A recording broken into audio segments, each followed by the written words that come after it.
Good morning. Good morning, everybody.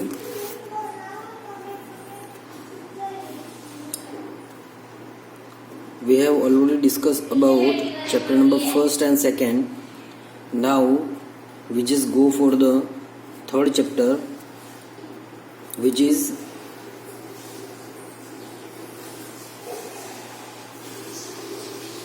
retirement of partner.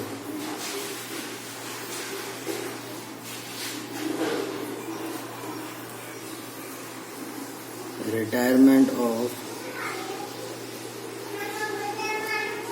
partner. ठीक है.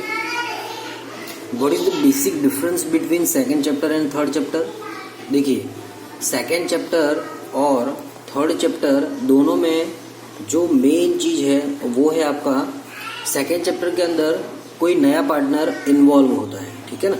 सबसे बड़ी बात ये है कि सेकेंड चैप्टर के अंदर एक न्यू वन इन्वॉल्व होता है, जबकि थर्ड चैप्टर में ऑलरेडी जो पार्टनर्स हैं उनमें से कोई एक पार्टनर रिटायर हो जाता है. ठीक है ना, किसी रीजन की वजह से. ठीक है ना, रीजन बहुत सारे हो सकते हैं, उसके बारे में भी डिस्कस करेंगे. ठीक है ना. तो जैसे मैंने कहा ए बी सी 3 पार्टनर्स हैं. ठीक है ना. तो ए जो है वो रिटायर होता है, मान लीजिए. ठीक है ना, ए रिटायर फ्रॉम द फर्म. तो लास्ट ईयर जो है वो ए बी सी 3 पार्टनर थे, जिसमें से ए रिटायर हुआ. तो रिमेनिंग पार्टनर्स कौन हुए सर? बी और सी. ठीक है ना. तो ये वाला जो फ्लो है वो हमारा रिटायरमेंट ऑफ पार्टनर के अंदर चलेगा, जबकि प्रीवियस चैप्टर के अंदर ए और बी पार्टनर हैं और सी न्यू पार्टनर इन्वॉल्व होता था. ठीक है ना. तो ये थोड़ा सा इसमें माइनर सा डिफरेंस है. अब कुछ चीजें ऐसी हैं जो हम लोग सेकेंड चैप्टर के अंदर डिस्कस करते थे, तो कुछ चीजें वैसी ही हमें यहाँ पे भी डिस्कस करनी है, बट यहाँ पे थोड़ा सा चेंज आ जाएगा. ठीक है ना. तो सबसे पहले हम डिस्कस करते हैं कि चैप्टर नंबर 3 के अंदर कौन कौन से कंटेंट्स हैं. ठीक है ना, हाउ मेनी कंटेंट्स. तो इसमें आपके कौन कौन से कंटेंट्स हैं जिनको भी हम लोग डिस्कस करेंगे. तो फर्स्ट पॉइंट कौन सा है सर? तो first we calculate new ratio. ठीक है ना सर. इसमें न्यू रेशियो कैसे कैलकुलेट करते हैं? जैसे कि हम लोगों ने सेकेंड चैप्टर में भी न्यू रेशियो जो है वो कैलकुलेट किया था. ठीक है ना, उसके अलग अलग मेथड्स थे. ठीक है. फिर यहाँ पे एक न्यू रेशियो आता है जिसको कहते हैं गेनिंग रेशियो. कौन सा रेशियो है सर? Gaining ratio.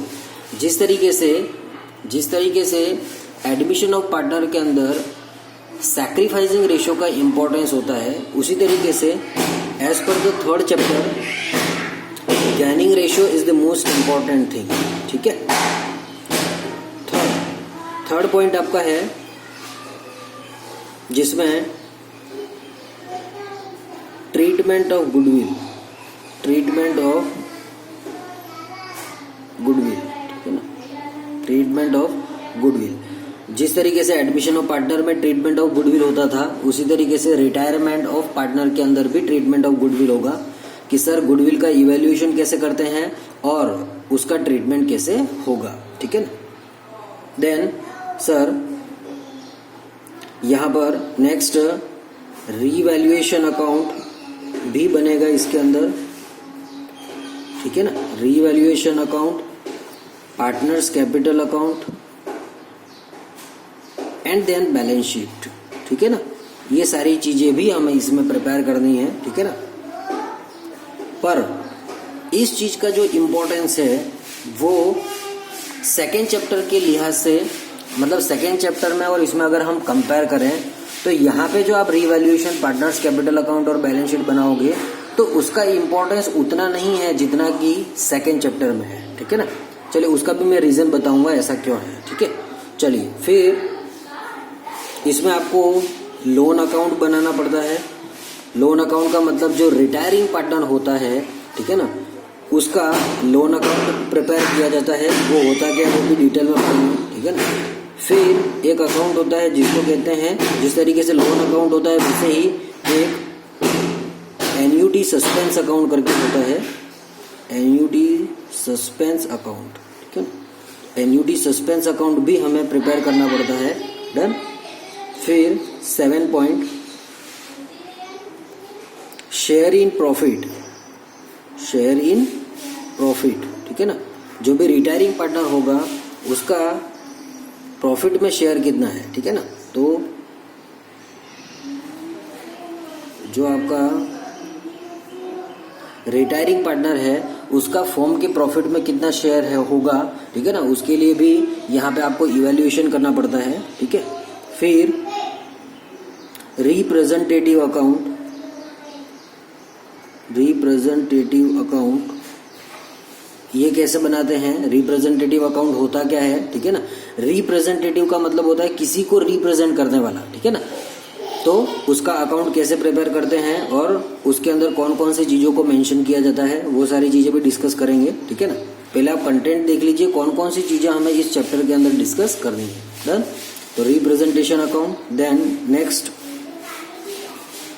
नेक्स्ट आपका है जिसमें आपको बनाना पड़ेगा, जिसमें आपको इवैल्यूएशन करना है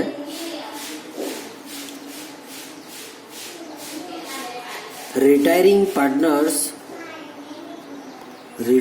पार्टनर्स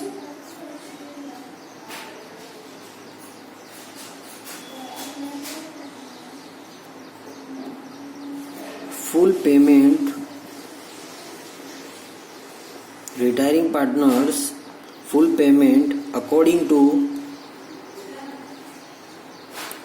टू सेक्शन 37, ठीक है ना। कि सर जो पार्टनर रिटायर हो रहा है उसको हम जो उसका पेमेंट जो है जितना कि वो पैसा फर्म के पास मांग रहा है, ठीक है ना, उतना पैसा हम किस तरीके से देंगे और अगर उस पेमेंट को देने में हम डिले करते हैं तो उसके लिए क्या प्रोविजंस है, ठीक है ना।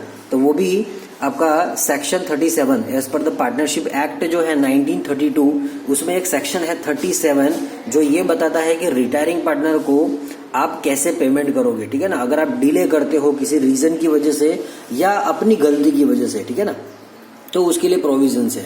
तो वो आपका सेक्शन 37 कंसीडर करता है। ये मोस्ट इंपॉर्टेंट चीज है, ठीक है ना। बहुत बार इससे रिलेटेड एग्जाम में क्वेश्चन भी पूछा जाता है, ठीक है ना। अब ये सारे पॉइंट्स हैं जिसको कि हमें डिस्कस करना है।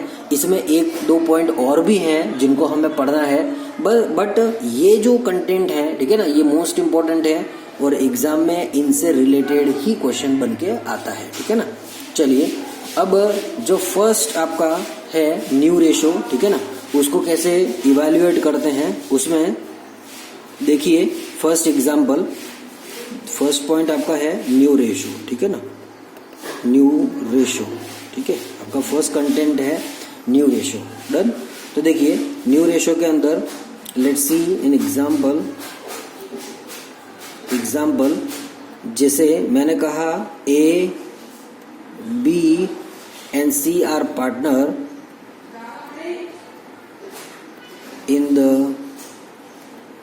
in the ratio of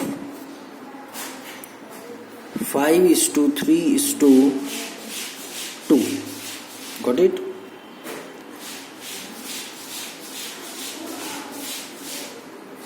C retire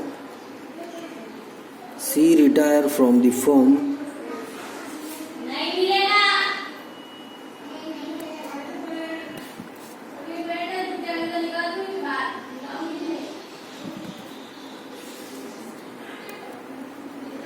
calculate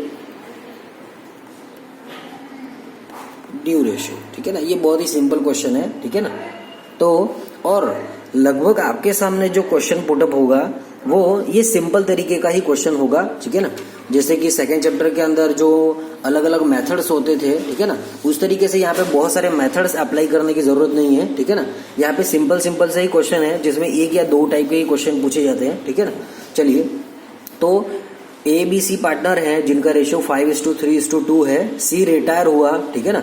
तो सर न्यू पार्टनर कौन बचे जो कि फ्यूचर में काम करने वाले हैं? बिल्कुल सिंपल कॉन्सेप्ट है। ए और बी जो है वो हमारे न्यू पार्टनर होंगे अकॉर्डिंग टू द क्वेश्चन, ठीक है ना। तो सर ए और बी न्यू पार्टनर होंगे जो कि फ्यूचर में काम करेंगे क्योंकि सी जो है वहां रिटायर हो जाएगा, ठीक है ना। तो यहाँ पे ओल्ड पार्टनर्स कौन है? A B C. और रिमेनिंग पार्टनर्स या न्यू पार्टनर कौन है सर? तो ए और बी। ठीक है ना, ये बात आपको अच्छे तरीके से समझ लेनी है। डन। चलिए, तो न्यू रेशो कैसे कैलकुलेट करते हैं, तो जब ऐसा कोई सिंपल क्वेश्चन दिखे जिसमें कोई इन्फॉर्मेशन नहीं दे रखी है, ठीक है ना, कि सर पुराने पार्टनर्स है और उनका ओल्ड रेशो गिवन है, सी रिटायर हुआ, ठीक है ना, कोई भी एक पार्टनर रिटायर हो रहा है, उसकी इन्फॉर्मेशन गिवन है, तो हम न्यू रेशो कैसे कैलकुलेट करते हैं। बिल्कुल सिंपल सा क्वेश्चन है। तो सर यहाँ पे ए और बी जो है वो हमारे न्यू पार्टनर होंगे और उनका जो रेशो है 5:3 वही उनका न्यू रेशो होगा। 5:3 इनका न्यू रेशो होगा। बिल्कुल सिंपल क्वेश्चन, ठीक है ना, ये आपका न्यू रेशो आ गया। ठीक है ना, आपको कुछ भी करने की जरूरत नहीं है। जो भी रिमेनिंग पार्टनर्स हैं, जो न्यू पार्टनर्स हैं, उनका जो रिमेनिंग रेशो है वही आपका न्यू रेशो होगा। Got it? ठीक है ना, तो ये आपका न्यू रेशो कैलकुलेट करने का फर्स्ट मेथड है। डन। अब देखिए, इसमें जो आपको सेकेंड मेथड से जो न्यू रेशो कैलकुलेट करना है उसमें आपको गेनिंग रेशो की रिक्वायरमेंट पड़ती है। ठीक है ना, तो गेनिंग रेशो होता क्या है उसको सबसे पहले डिस्कस करते हैं। ठीक है ना, चलिए, तो सेकेंड पॉइंट आपका है गेनिंग रेशो। गेनिंग रेशो, ठीक है ना, ये इस चैप्टर के लिहाज से as per the chapter it's most important thing. ठीक है ना, जैसे कि प्रीवियस चैप्टर में आपका सैक्रिफाइसिंग रेशो इंपॉर्टेंट था, उसी तरीके से तो सबसे पहले गेनिंग रेशो की जो डेफिनेशन है उसको समझेंगे। ठीक है ना, मीनिंग या डेफिनेशन। डन। तो it's a calculated when a partner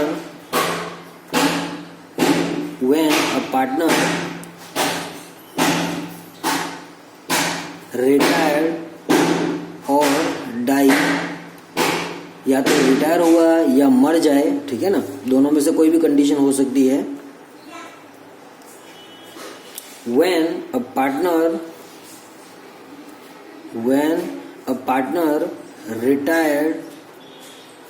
retire or die, his share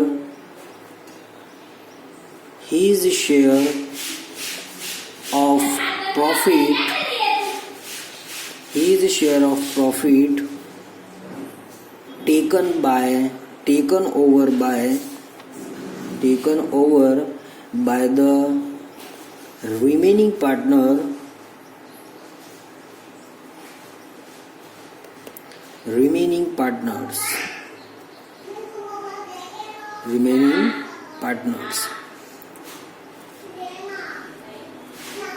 the ratio in which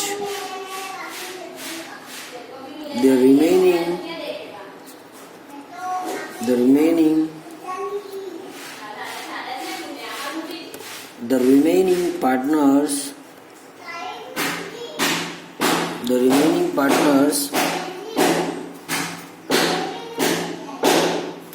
share increase is called the gaining ratio. The gaining ratio. ठीक है ना।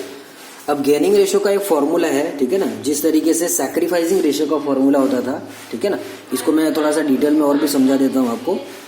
तो सर गेनिंग रेशो जो है उसका formula क्या होता है, तो देख लीजिए। तो गेनिंग रेशो जो है जिस तरीके से सैक्रिफाइसिंग रेशो का फॉर्मूला होता था उसी तरीके से, तो सर सैक्रिफाइसिंग रेशो का फॉर्मूला होता था old ratio minus new ratio.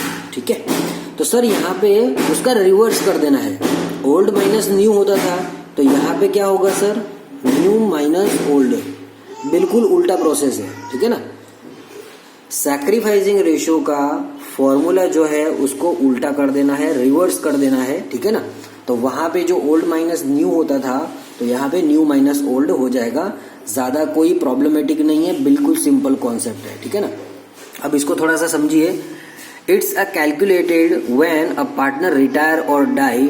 When a partner retire or die, his share of profit taken over by the remaining partners. देखिए यहाँ पे क्या हो रहा है कि जो रिटायरिंग पार्टनर है उसका फर्म के प्रॉफिट में जो शेयर है वो रिमेनिंग पार्टनर्स जो है वो टेक ओवर कर लेते हैं, ठीक है ना। जबकि प्रीवियस चैप्टर में जो सैक्रिफाइसिंग रेशो था उसमें क्या हो रहा था कि जो ओल्ड पार्टनर्स हैं वो अपने शेयर में से न्यू पार्टनर को सैक्रिफाइस करते हैं। समझ में आया कि नहीं? तो ये बिल्कुल ऑपोजिट चीज है एक दूसरे से। गेनिंग रेशो और सैक्रिफाइसिंग रेशो बिल्कुल ऑपोजिट है।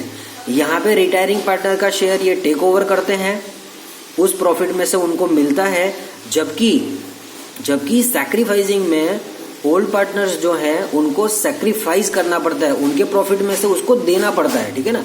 तो बिल्कुल रिवर्स प्रोसेस है, बिल्कुल ऑपोजिट है एक दूसरे से, ठीक है ना। तो रिमेनिंग पार्टनर जो है उनका जो शेयर इंक्रीज होगा, क्योंकि जब मैं किसी से कोई लेता हूं, जैसे मेरे पास 10 रुपीज है और 12 रुपीज हुए, मतलब मैंने 2 रुपए लिए, तो ऑब्वियसली मेरे अकाउंट में बैलेंस बढ़ेगा, ठीक है ना। तो रिमेनिंग पार्टनर्स जो है उनका शेयर इंक्रीज जो होता है उसी को गेनिंग रेशो कहा जाता है। डन। तो सर गेनिंग रेशो का भी फॉर्मूला होता है न्यू माइनस ओल्ड, तो ये आपको अच्छे तरीके से याद रखना है। डन। चलिए, तो सर इसका भी हम लोग जो है वहाँ फॉर्मूला जो है उससे समझ लेते हैं, बट आपको अभी यहाँ तक समझना है, ठीक है ना।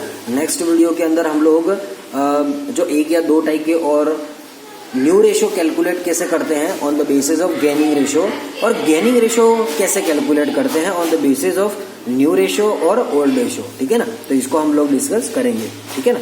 चलिए, thank you and have a nice day.